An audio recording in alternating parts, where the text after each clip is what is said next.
Students, आज के video में हम molecularity, rate law, order of reaction and उसकी यूनिट्स की स्टडी करेंगे। आज हमें सबसे पहले टॉपिक मॉलिक्यूलरिटी नज़र आ रहा है, तो पहले इसी को क्लियर करते हैं। देखिए, ये मॉलिक्यूलरिटी क्या होती है? अगर मैं इसकी सिंपल लैंग्वेज कहूँ, किसी भी केमिकल रिएक्शन में जितने total number of reactants molecule participate करते हैं, उन total number of reactants molecule को हम उस केमिकल रिएक्शन की मॉलिक्यूलरिटी बोलते हैं। जैसे अगर मैं आपसे कहूँ, अगर आप यहाँ देखें N2 and 3H2 combine together and form ammonia gas in the presence of platinum metal। यहाँ अगर आप देख रहे हैं, नाइट्रोजन का एक रिएक्टेंट मॉलिक्यूल है और हाइड्रोजन के 3 रिएक्टेंट मॉलिक्यूल है, तो टोटल जो रिएक्टेंट्स मॉलिक्यूल हो जाएंगे वो हो जाएंगे 4, इसीलिए इसकी मॉलिक्यूलरिटी होगी 4। इसी तरह से अगर आप अमोनियम नाइट्राइड को देखें, NH4NO2 को, तो यहाँ ओनली 1 रिएक्टेंट मॉलिक्यूल है, इसलिए इसकी मॉलिक्यूलरिटी होगी 1।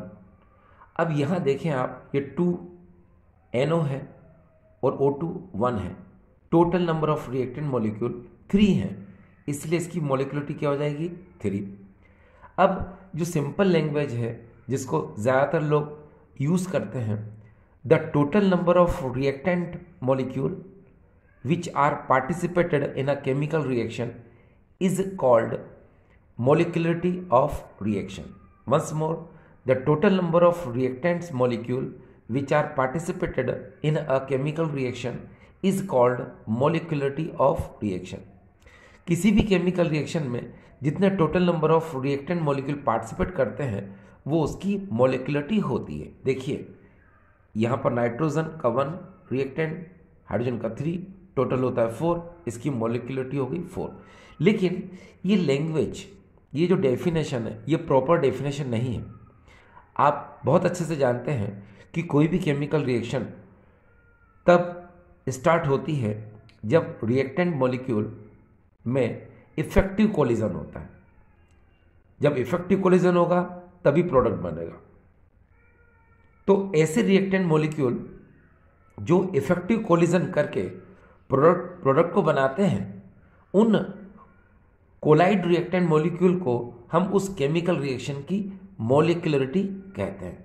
तो ये है प्रॉपर लैंग्वेज। देखिए एक बार फिर से, the number of reacting species which collide simultaneously to bring about a chemical reaction is called molecularity of reaction.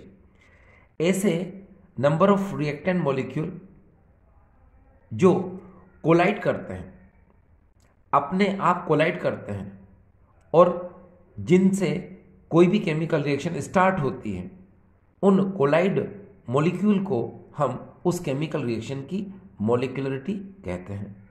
तो ये है इसकी प्रॉपर लैंग्वेज और हमको इसी का ही यूज़ करना है। ठीक, चलिए अब हम आगे की तरफ चलते हैं। देखिए क्या है कि अब हमारे पास जो अगला टॉपिक है उसका नाम है रेट लॉ। अब देखिए यहाँ पर रेट लॉ क्या होता है। The rate of a reaction of any chemical reaction is directly proportional to the molar concentration of reactants. देखिए ये इजी तरीके समझ में आ जाएगा आपको। सपोज यहाँ पर ए एक रिएक्टेंट है जो प्रोडक्ट को फॉर्म करता है, तो क्या होगा कि हम यहाँ पर लिखेंगे रेट, डायरेक्टली प्रोपोर्शनल का साइन लेंगे, और यहाँ पर जो ए है इसकी मोलार कंसंट्रेशन, यानी ए लिखकर हम क्या करेंगे, स्क्वायर ब्रैकेट लगा देंगे। अगर ए का हमने स्क्वायर ब्रैकेट लगा दिया तो हम इसको कहेंगे ए की मोलार कंसंट्रेशन। अब ये क्या एक्सप्रेस करता है, तो देखिए, the rate of reaction of any chemical reaction is directly proportional to the molar concentration of reactant. इसका मतलब होता है कि जितने ज़्यादा हम रिएक्टेंट मॉलिक्यूल को लेते हैं तो उसकी उतनी ज़्यादा कंसंट्रेशन होती है। कंसंट्रेशन होगी तो उसकी रेट ऑफ रिएक्शन इंक्रीज होगी। क्यों इंक्रीज होगी? क्योंकि जब ज़्यादा रिएक्टेंट मॉलिक्यूल होंगे तो उसकी कंसंट्रेशन ज़्यादा होती है, तो उनमें कोलाइड नंबर ऑफ कोलिजन जो है ज़्यादा होता है। नंबर ऑफ कोलिजन ज़्यादा होगा तो रेट ऑफ रिएक्शन क्या होगी? फास्ट होगी। अब जैसे ही आप डायरेक्टली प्रोपोर्शन के साइन को हटाते हो तो यहाँ पर k एक कांस्टेंट आ जाता है, ठीक। और इस कांस्टेंट को ही हम रेट कांस्टेंट कहते हैं। ये देखिए k equal to rate constant. अगर मान लो एक से ज़्यादा रिएक्टेंट मॉलिक्यूल है, सपोज ये देखिए A एक रिएक्टेंट है, B एक रिएक्टेंट है, combine together, collide each other and form product, तो रेट क्या होगी? उसको किस तरह से एक्सप्रेस करेंगे? देखिए पहले लिखेंगे हम रेट, ये डायरेक्टली प्रोपोर्शनल का साइन, फिर ये A की मोलार कंसंट्रेशन और ये B की मोलार कंसंट्रेशन, ठीक। अब इसको एक्सप्रेस कैसे करेंगे?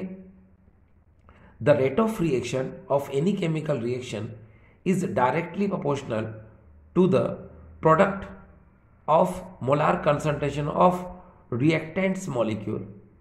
अब यहाँ पर प्रोडक्ट क्यों आया? क्योंकि यहाँ पर नंबर ऑफ रिएक्टेंट मॉलिक्यूल क्या है? ज़्यादा है। ये देखिए A और B है ना, तो इसलिए यहाँ पर कौन सा वर्ड आता है? प्रोडक्ट। एक बार फिर से देखिए, the rate of reaction of any chemical reaction is directly proportional to the product of molar concentration of reactant molecule, ठीक।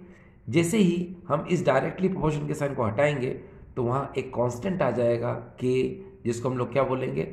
रेट कांस्टेंट और वेलोसिटी कांस्टेंट, ठीक। नेक्स्ट टॉपिक हमारा है ऑर्डर ऑफ रिएक्शन। ये जो ऑर्डर ऑफ रिएक्शन है, this is the very very important, बहुत ज़्यादा इंपॉर्टेंट टॉपिक है। एग्जाम में सबसे ज़्यादा इसी पर डिपेंड क्वेश्चन होते हैं। तो चलिए शुरू करते हैं। ऑर्डर ऑफ रिएक्शन क्या होती है? देखिए, इसको डिफाइन करने से पहले हम इसको पहले समझते हैं, फिर बाद में हम इसको डिफाइन करते हैं। सपोज हमने एक कोई केमिकल रिएक्शन ले ली।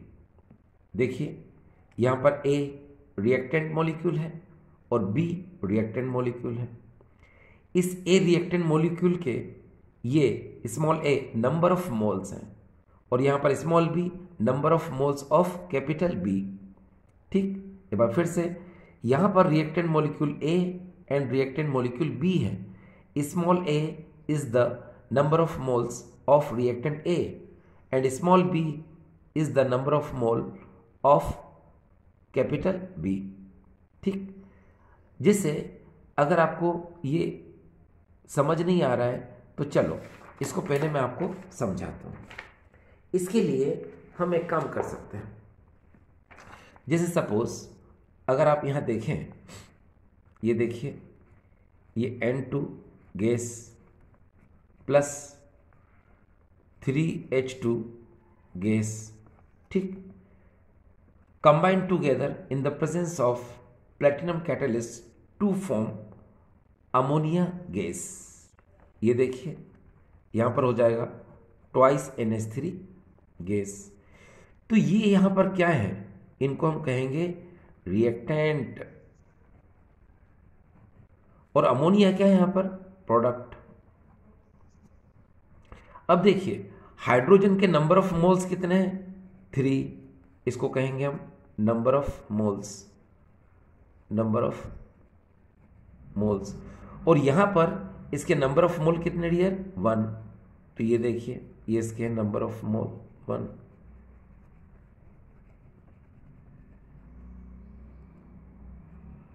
अब देखिए थोड़ी देर के लिए आप ये सपोज करो कि ये कैपिटल A है, कौन? N2, और हाइड्रोजन जो है ये कैपिटल B है। अब इसके नंबर ऑफ मोल्स को यानी 1 को हम स्मॉल a से रिप्रेजेंट करेंगे और ये जो 3 है इसके नंबर ऑफ मोल को हम सपोज स्मॉल b से रिप्रेजेंट करेंगे, ठीक। तो ये आपको समझ में आ गया होगा, ठीक। चलिए अब वापस से हम आगे की तरफ मूव करते हैं। देखिए यहाँ पर हमने सपोज एक कोई केमिकल रिएक्शन ले ली है जहाँ पर reactant A and capital B ये रिएक्टेंट मॉलिक्यूल है, small a number of moles है रिएक्टेंट कैपिटल ए का, और स्मॉल बी जो है नंबर ऑफ मोल है रिएक्टेंट मॉलिक्यूल बी का। ये कंबाइन होकर किसी प्रोडक्ट को बनाते हैं। तो according to rate law, according to rate law क्या होता है, आप लिखेंगे पहले रेट, और रेट आपको पता है कि minus D x upon D T, आप चाहे तो minus D R upon D T भी लिख सकते हैं।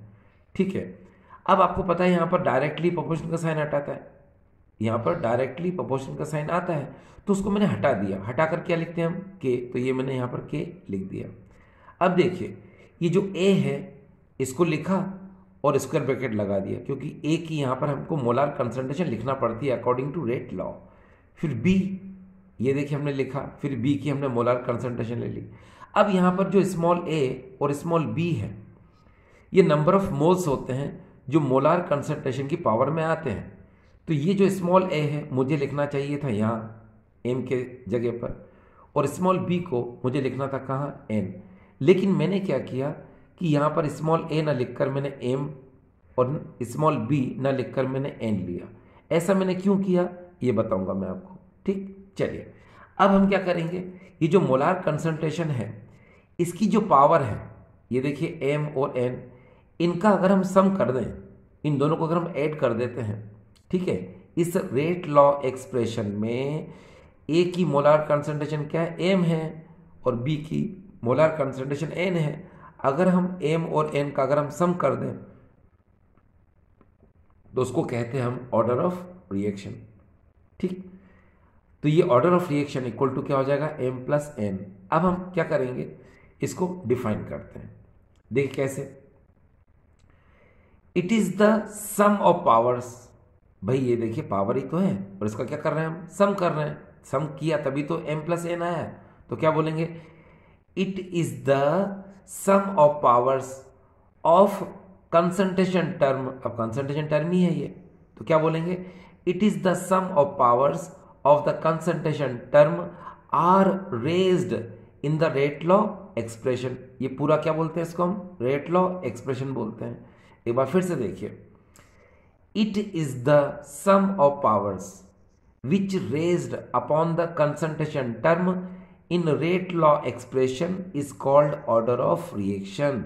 ये देखिए, अब यहां पर देखिए कि मैंने जो यहां पर स्मॉल एम और एन है ये ऑर्डर्स हैं with respect to individual reactant, यानी कि इस कैपिटल ए का ऑर्डर क्या है, एम, इस कैपिटल बी का ऑर्डर क्या है, एन।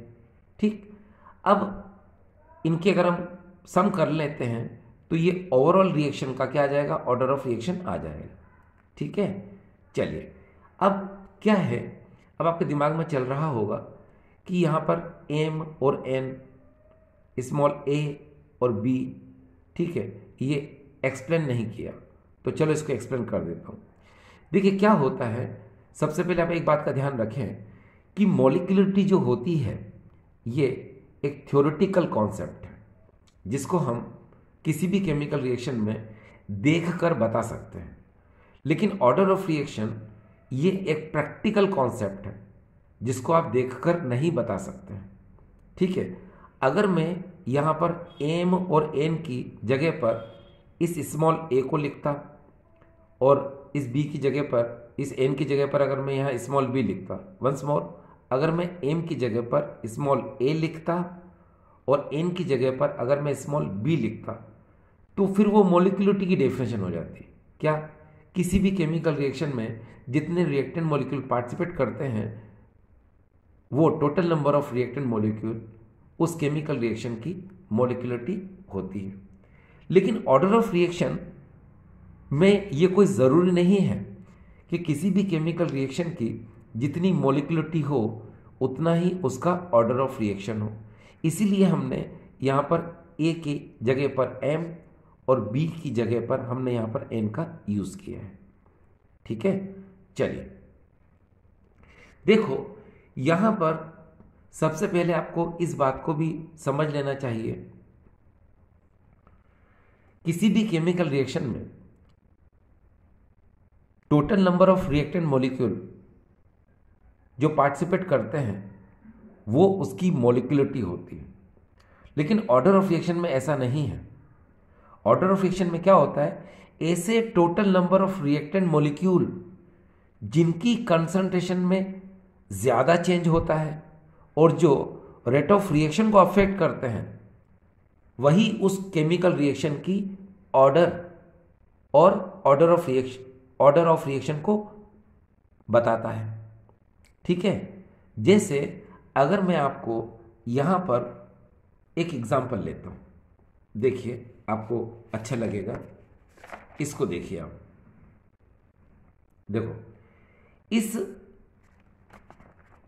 केमिकल रिएक्शन में ये इथाइल एसीटेट है और ये सोडियम हाइड्रोक्साइड है। ये भी रिएक्टेंट मॉलिक्यूल है, ये भी रिएक्टेंट मॉलिक्यूल है। तो होता क्या है कि जब हम एक्सपेरिमेंटली देखते हैं तो सोडियम हाइड्रोक्साइड की कंसंट्रेशन में ज़्यादा चेंज होता है और ये रेट ऑफ रिएक्शन को भी अफेक्ट करता है। ठीक इसी तरह से इथाइल एसीटेट भी, इसकी कंसंट्रेशन में ज़्यादा चेंज होता है और ये भी रेट ऑफ रिएक्शन को अफेक्ट करता है। इसीलिए क्या होगा कि रेट लॉ एक्सप्रेशन में हम दोनों को ही लिखते हैं। ठीक है, अब दोनों को कैसे लिखा जाता है, चलिए एक बार फिर से मैं आपको इसको बताता हूं। पहले हम लिखेंगे यहां पर रेट, ठीक, फिर हम लिखेंगे के। अब इथाइल एसीटेट को मैं लिख देता हूं CH3COO C2H5, इसकी मोलार कंसंट्रेशन ये लिख दिया मैंने। फिर मैं NaOH को लिख देता हूं और इसकी भी मोलार कंसंट्रेशन को लिख देता हूं। आप इस बात का जरूर ध्यान रखें कि इस रेट लॉ एक्सप्रेशन में हम उन रिएक्टेंट मॉलिक्यूल को लिखते हैं जिनकी कंसंट्रेशन में चेंज होता है और जो रेट ऑफ रिएक्शन को अफेक्ट करते हैं। तो नेचुरल है कि इथाइल एसीटेट भी कंसंट्रेशन इसकी ज़्यादा चेंज होती है और रेट ऑफ रिएक्शन को अफेक्ट करता है। सोडियम हाइड्रोक्साइड की भी कंसंट्रेशन में ज़्यादा चेंज होता है और ये रेट ऑफ रिएक्शन को अफेक्ट करता है। तो यहाँ हम 1 लिख देते हैं क्योंकि इसके आगे कुछ नहीं था, यहाँ पर भी 1 लिख देते हैं क्योंकि इसके आगे कुछ नहीं था। अब इनका अगर हम सम कर लेते हैं तो इसका ऑर्डर कितना आ जाएगा डियर, इसका ऑर्डर आ जाएगा 2। तो अब इस केमिकल रिएक्शन की जो ऑर्डर ऑफ रिएक्शन है या ऑर्डर है वो कितना है, 2। ठीक, चलिए अगर सपोज यहाँ पर अगर हम दूसरा एग्जांपल देखें, ये देखिए ये इथाइल एसीटेट है और यहाँ पर ये वाटर है, लेकिन ये वाटर क्या होता है, एक्सेस क्वांटिटी में होता है, बहुत ज़्यादा क्वांटिटी में होता है। तो इसकी कंसंट्रेशन में माइनर चेंज होता है, यानी बहुत कम चेंज होता है।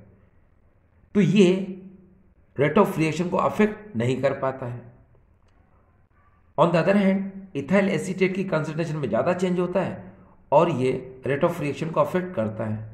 मैंने आपसे कहा था कि रेट लॉ एक्सप्रेशन में हम उन रिएक्टेंट मॉलिक्यूल को लिखते हैं जिनकी कंसंट्रेशन में ज़्यादा चेंज हो और रेट ऑफ रिएक्शन को अफेक्ट करे। अब ये तो रेट ऑफ रिएक्शन को अफेक्ट करता नहीं है तो हम इसको नहीं लिखते हैं, इसीलिए इसका ऑर्डर कितना आएगा डियर, 1 आएगा। ठीक है, चलो इसको भी आपको एक्सप्रेस करके बता देता हूं मैं। जैसे यहां पर हमने लिखा फिर से रेट, ये देखिए ये मैंने रेट लिखा, इसके जस्ट बाद के। अब ये इथाइल एसीटेट को मैंने लिख दिया यहां पर, ये ऊपर 1 लगा दिया। वाटर को क्यों नहीं लिखा, क्योंकि भाई उसी कंसंट्रेशन में माइनर चेंज होता है और वो रेट ऑफ रिएक्शन को अफेक्ट करते ही नहीं है, तो हम उसको रेट लॉ एक्सप्रेशन में कभी नहीं लिखेंगे। ठीक है, लिखते किसको हैं, जिसकी कंसंट्रेशन में ज़्यादा चेंज हो और जो रेट ऑफ रिएक्शन को अफेक्ट करे। तो जब H2O रेट ऑफ रिएक्शन को अफेक्ट करेगा ही नहीं तो उसको हम यहाँ नहीं लिखेंगे। इसीलिए इस केमिकल रिएक्शन का ऑर्डर क्या आएगा डियर, ये आएगा 1। ठीक है, तो अब आपको ये समझ में आ गया क्या कि मॉलिक्यूलरिटी थ्योरेटिकल कॉन्सेप्ट है जिसको हम देखकर बता सकते हैं, लेकिन ऑर्डर ऑफ रिएक्शन एक प्रैक्टिकल कॉन्सेप्ट है जिसको हम देखकर नहीं बता सकते। ऑर्डर ऑफ रिएक्शन ऐसे रिएक्टेंट मॉलिक्यूल शो करते हैं जिनकी कंसंट्रेशन में ज़्यादा चेंज हो और जो रेट ऑफ रिएक्शन को अफेक्ट करे। ठीक है, और जो जिसकी कंसंट्रेशन में चेंज माइनर होता है और वो रेट ऑफ रिएक्शन को अफेक्ट नहीं करता है तो वो ऑर्डर ऑफ रिएक्शन कभी शो नहीं करता है। ठीक, यानी कि उसको हम कभी भी रेट लॉ एक्सप्रेशन में उसको नहीं लिखते हैं। जैसे इस रिएक्शन में हमने वाटर मॉलिक्यूल को नहीं लिखा, क्यों? क्योंकि वो एक्सेस क्वांटिटी में था, उसकी कंसंट्रेशन में माइनर चेंज होता है और वो रेट ऑफ रिएक्शन को अफेक्ट नहीं करता है, इसलिए हम उसको नहीं लिखेंगे। सिर्फ और सिर्फ किसको लिखेंगे हम? इथाइल एसीटेट को। इसलिए इसका ऑर्डर क्या होगा डियर? 1 होगा। ठीक, चलिए अब हम अगर आगे चलते हैं तो types of order of reaction की अगर बात करें तो आपके सिलेबस में 0 order of reaction, first order of reaction, second order of reaction, third order of reaction, pseudo first order of reaction, ये आपके सिलेबस में है। Once more, 0 order of reaction, first order of reaction, second order of reaction, third order of reaction and pseudo first order of reaction, ये आपके syllabus में है। ठीक है, चलिए हम इन्हें आने वाले वीडियो में पढ़ सकते हैं। अभी हम यहां पर molecularity and order of reaction में डिफरेंस को देखते हैं। देखिए आपकी मोबाइल स्क्रीन पर एक ट्रिक लिखी गई है। ये ट्रिक है papafail.com। एक बार फिर से सुनिए, papafail.com। तो इसको लिखेंगे कैसे हम? देखिए papafail.com, ये लिख लिया। अब ये जो ट्रिक है ये किसके लिए है? देखिए यहाँ पर जो मैंने डॉट का यूज किया है इसका मतलब होता है ऑर्डर ऑफ रिएक्शन। तो नेचुरल है ये ट्रिक किसके लिए डियर? ऑर्डर ऑफ रिएक्शन के लिए। देखिए कैसे? ऑर्डर ऑफ रिएक्शन एक प्रैक्टिकल कॉन्सेप्ट है। ऑर्डर ऑफ रिएक्शन की जो वैल्यू फ्रैक्शनल में हो सकती है, ऑर्डर ऑफ रिएक्शन की वैल्यू 0 भी हो सकती है। ऑर्डर ऑफ रिएक्शन हमको किसी भी केमिकल रिएक्शन के मैकेनिज्म की इंफॉर्मेशन देता है और सी का मतलब होता है कंसंट्रेशन। ऐसे total number of reactant molecule जिनकी कंसंट्रेशन में चेंज होता है और जो रेट ऑफ रिएक्शन को अफेक्ट करते हैं, उन total number of reactant molecule को हम उस केमिकल रिएक्शन का ऑर्डर ऑफ रिएक्शन कहते हैं। एक बार फिर से देखिए, ऑर्डर ऑफ रिएक्शन एक प्रैक्टिकल कॉन्सेप्ट है। इसकी वैल्यू फ्रैक्शनल में हो सकती है, इसकी वैल्यू 0 हो सकती है। ये हमको किसी भी केमिकल रिएक्शन के मैकेनिज्म की इंफॉर्मेशन देता है और सी का मतलब होता है कंसंट्रेशन। ऐसे total number of reactant molecule जिनकी कंसंट्रेशन में चेंज होता है और जो रेट ऑफ रिएक्शन को अफेक्ट करते हैं, ऐसे total number of reactant molecule को हम उस केमिकल रिएक्शन की ऑर्डर ऑफ रिएक्शन कहते हैं। तो देखिए यहाँ पर ये 5 पॉइंट हैं किसके? ऑर्डर ऑफ रिएक्शन के। अब इसका जस्ट अपोजिट जो होता है वो मॉलिक्युलरिटी होता है। तो मैं आपको दोनों को एक्सप्रेस करके बताता हूँ। देखिए कैसे? सपोज ये मैंने लिख लिया यहाँ पर ऑर्डर ऑफ रिएक्शन और यहां पर लिखा मैंने मॉलिक्युलरिटी। ठीक, अब इसके डिफरेंस को हम इस ट्रिक से एक्सप्लेन करेंगे और इस ट्रिक का नाम है papafail.com। देखिए कैसे? ऑर्डर ऑफ रिएक्शन एक प्रैक्टिकल कॉन्सेप्ट है, मॉलिक्युलरिटी एक थ्योरेटिकल कॉन्सेप्ट है। ऑर्डर ऑफ रिएक्शन की वैल्यू फ्रैक्शनल में हो सकती है, मॉलिक्युलरिटी की वैल्यू कभी फ्रैक्शनल में नहीं होती है। ऐसे total number of reactant molecule जिनकी कंसंट्रेशन में चेंज होता है और जो रेट ऑफ रिएक्शन को अफेक्ट करते हैं, वो उस केमिकल रिएक्शन की ऑर्डर ऑफ रिएक्शन को बताता है। इधर the total number of reactant molecule which are participated in a chemical reaction is called molecularity of reaction. इसकी वैल्यू 0 हो सकती है, इसकी वैल्यू कभी भी 0 नहीं हो सकती है। ऑर्डर ऑफ रिएक्शन हमको किसी भी केमिकल रिएक्शन के मैकेनिज्म की इंफॉर्मेशन देता है। मॉलिक्युलरिटी हमको किसी भी केमिकल रिएक्शन के मैकेनिज्म की कोई इंफॉर्मेशन नहीं देता है। ठीक, तो ये देखिए आपको इस ट्रिक से ये डिफरेंस अपने आप आ जाएंगे जब इस ट्रिक को आप याद कर लेंगे। papafail.com। आगे और सुनिए, क्या होता है कि ये जो क्वेश्चन है ये बहुत ज़्यादा इंपॉर्टेंट है। अगर हम 12th के एग्ज़ाम की बात करते हैं तो 12th में ये क्वेश्चन मैक्सिमम आता है। क्यों आता है? क्योंकि इसमें मॉलिक्युलरिटी एंड ऑर्डर ऑफ रिएक्शन दोनों कवर हो जाते हैं। क्योंकि आपको पता है मॉलिक्युलरिटी के आने की प्रोबेबिलिटी 99% नहीं है। ऑर्डर ऑफ रिएक्शन जिसको आपने पहले पढ़ा, उसकी जो परसेंटेज है एग्जाम में आने की वो 99% होती है। तो होता क्या है कि ऑर्डर ऑफ रिएक्शन एंड मॉलिक्युलरिटी दोनों इस डिफरेंस में कवर हो जाते हैं, इसीलिए ये क्वेश्चन एग्जाम में ज़्यादा पूछा जाता है। ठीक, चलिए अब देखिए, हम आपको बता रहे थे इस types of order of reaction के बारे में। ठीक, कि जीरो ऑर्डर होता है, फर्स्ट ऑर्डर होता है, सेकंड ऑर्डर होता है, थर्ड ऑर्डर होता है। तो अभी हम इस वीडियो में आपको इसकी यूनिट निकालना सिखाते हैं, है ना। बहुत जल्दी आप इसकी यूनिट निकालना सीख जाएंगे। उससे पहले इसके बारे में मैं थोड़ा बताऊं आपको, zero order, first order, second order, third order. तो लिसन टू मी, देखिए ज़रा इसको हम किस तरह लिख सकते हैं। देखिए, पहले आप यहाँ पर लिखेंगे रेट, या आप यहाँ पर रेट लिख दीजिए, और यहाँ पर डायरेक्टली प्रोपोर्शन का साइन लगा दीजिए, और यहाँ पर ए की मोलार कंसंट्रेशन लिख दो, और ऊपर यहाँ पर एन लिख दो। लीजिए, ये ऑर्डर ऑफ रिएक्शन आप के लिए आ चुका है। विश्वास नहीं होता? आप एक काम करो, n इक्वल टू 0 रख दो, 1 रख दो, 2 रख दो, 3 रख दो, एंड सो ऑन। तो जानते हैं वो सारा का सारा आपको यहाँ से कवर हो जाएगा। देखिए कैसे, चलिए शुरू करते हैं। पहले जीरो ऑर्डर की बात करते हैं। तो यहाँ पर क्या हो जाएगा, रेट डायरेक्ट प्रोपोर्शन ए की पावर 0 कर दो, तो क्या हो जाएगा डियर, ये ज़ीरो ऑर्डर हो जाएगा। ये ज़ीरो ऑर्डर हो गया। अगर आपको 1 करना है तो n की जगह पे 1 रख दो। ये देखिए कि रेट डायरेक्ट प्रोपोर्शन ए की मोलर कंसंट्रेशन और पावर में क्या आएगा 1।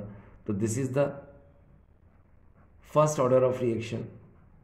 ये देखिए, अगर आपको सेकंड करना है तो ये देखिए रेट डायरेक्ट प्रोपोर्शन ए की मोलर कंसंट्रेशन और ऊपर जगह 2, this is the second order of reaction.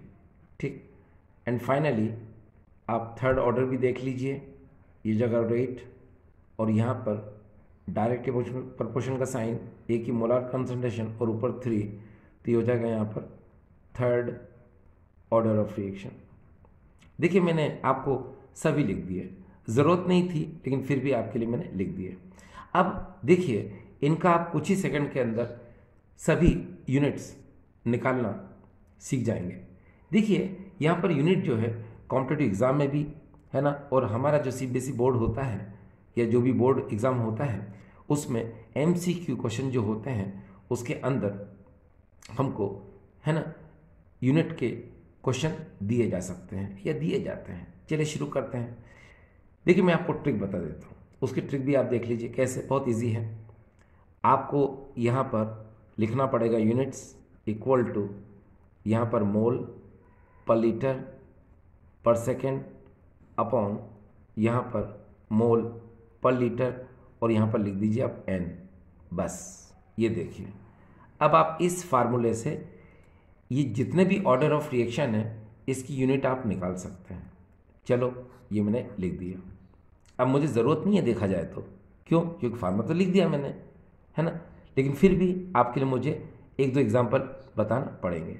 चलिए शुरू करते हैं। मान लो अगर मुझे ज़ीरो ऑर्डर निकालना है तो वॉच, ये मैंने लिखा है यहाँ पर ज़ीरो ऑर्डर। अब इसकी मुझे यूनिट बताना है, ठीक है। तो मैं क्या करूँगा, मैं लिखूँगा यहाँ पर मोल पर लीटर पर सेकेंड, और फिर मैंने लिखा यहाँ पर मोल पर लीटर। अब एन की जगह पे क्या लिखूँगा मैं, ज़ीरो, तो मैंने यहाँ ज़ीरो लिख दिया। आप बहुत अच्छे से जानते हैं कि जब किसी की पावर ज़ीरो होती है तो डियर किसके इक्वल होता है, 1 के इक्वल होता है, ठीक है। तो यहाँ पर मैं लिख दिया 1, ठीक है। तो अब इसकी यूनिट क्या होगी, इसकी यूनिट हो जाएगी मोल पर लीटर पर सेकेंड। अगर आप चाहें तो इसको और एक्सप्रेस कर सकते हैं। आपको पता है ये क्या होता है, ये होता है टाइम, ये होती है कंसंट्रेशन। मोल पर लीटर क्या होती है, कंसंट्रेशन, एंड सेकेंड इनवर्स क्या होता है, टाइम इनवर्स, ठीक है। तो वो भी आप कर सकते हैं, ठीक है। देखो मैं यहाँ लिख देता हूँ, मोल पर लीटर क्या लिखेंगे डियर हम, कंसंट्रेशन लिख दिया मैंने, ठीक है। मोल पर लीटर क्या होती है, कंसंट्रेशन होती है, इनटू ये सेकंड इनवर्स को क्या लिख सकते हैं हम, टाइम इनवर्स। ये देखिए ये इसकी क्या हो जाएगी, यहाँ पर यूनिट आ जाएगी। तो आपको ये भले ही समझ आए कि नहीं आए, वैसे समझ में आ गया होगा, लेकिन आपको ये समझना है क्योंकि एग्ज़ाम में इसको पूछा जाता है। ठीक है, मोल पर लीटर पर सेकेंड। ठीक, चलिए अगर आपको ऐसा लगता है कि फर्स्ट ऑर्डर के लिए निकालना है, चलो फर्स्ट ऑर्डर को मैं यहाँ निकाल के बताता हूँ। देखिए यहाँ पर हो जाएगा फर्स्ट ऑर्डर। ठीक, ऊपर लिख लीजिए मोल पर लीटर पर सेकेंड और यहाँ पर लिख लीजिए मोल पर लीटर। आपको पता है यहाँ पर एन की जगह पे क्या लिखेंगे आप, फर्स्ट ऑर्डर है तो नेचुरल 1 लिखेंगे, आपने यहाँ पर क्या लिखा 1, काट दो इसको, ये कट जाएगा, आंसर क्या आएगा डियर इसका, सेकंड इनवर्स। ये इसका आंसर आ गया। ठीक, इसी तरह से अगर आपको सेकंड ऑर्डर निकालना है, चलिए उसको भी देख लीजिए। ये है यहाँ पर सेकंड ऑर्डर,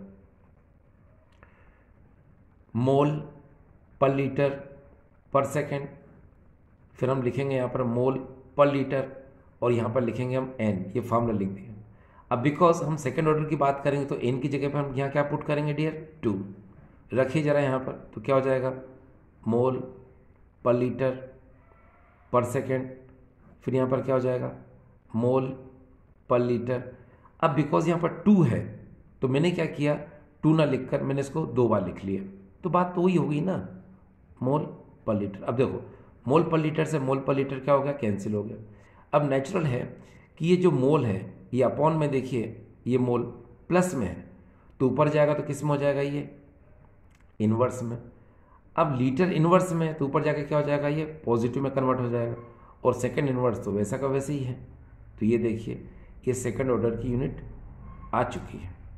ठीक, अब थर्ड ऑर्डर ये आपके लिए मैंने टेस्ट में दे दिया है।